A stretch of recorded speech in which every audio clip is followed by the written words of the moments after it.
Hello everyone and welcome back to the channel. Today I'll be discussing a list of aid and equipment that Australia can send to Ukraine. However, before I start, there is something I'd like to address. Rather often you hear the argument of, well, why don't we just keep this equipment for ourselves? My answer is this: we don't need it. Australia has a relatively small military, and we lack the facilities to place these vehicles into storage. To keep these for ourselves, we would have to build new facilities, which would cost a huge amount of taxpayer money. Not only that, but many of these vehicles are needing to be replaced. The M113, for example, is over 60 years old, so even if you do place into storage, when you inevitably bring it out, it's going to be completely out of date, and it's not going to have any real capability. And of course, you're going to need to pay for that vehicle to be kept in a working and functioning condition for that whole period of time. So you're spending more taxpayer money on keeping a vehicle you don't really need. Not only that, but it's also being replaced by a vastly more capable vehicle that's going to be bought in high numbers. Currently, there are about 70 M113s. We're replacing with about 129 infantry fighting vehicles. The ASLAV as well is being replaced by an asset that's built here in Brisbane by Rheinmetall Steyr. The ASLAV is a very capable vehicle and would be very useful in the hands of Ukraine.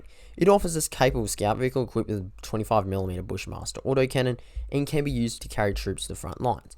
The M113s would be quite effective as they are upgraded to carry 20mm autocannons amongst various versions. Next of all, we have the M1A1 Abrams tank, which is being replaced by 72 M1A2 Abrams tanks, with the first deliveries supposedly arriving this year sometime. These vehicles would be extremely helpful for Ukraine to receive and would offer Australia a reliable way to dispose of them. The other assets we have are the Bushmaster and the Hawkeye.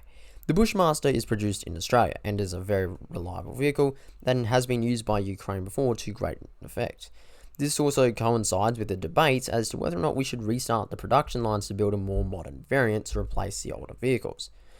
These older assets can be sent to Ukraine and be replaced with the more modern ones, and eventually we could send the more modern variants to Ukraine as well.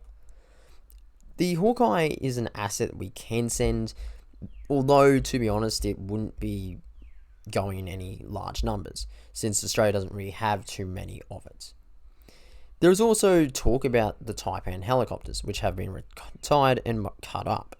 These have mostly been disassembled, but a group of ex-military personnel have said that they are willing to rebuild the assets.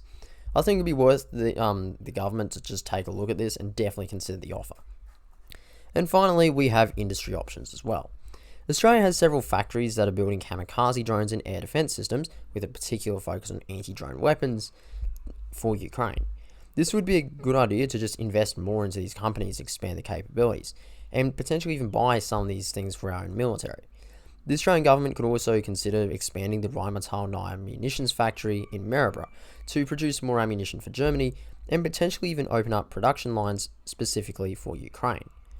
Overwhelmingly, there is a lot of aid Australia can send to Ukraine, with a particular focus on the vehicles I've just mentioned earlier on. All of this aid would greatly help Ukraine and improve their ability to fight against the Russian invaders. I hope you all enjoyed the video, and if you did, please leave a like and subscribe, and I'll catch you all in the next one. Thank you very much for watching. Goodbye.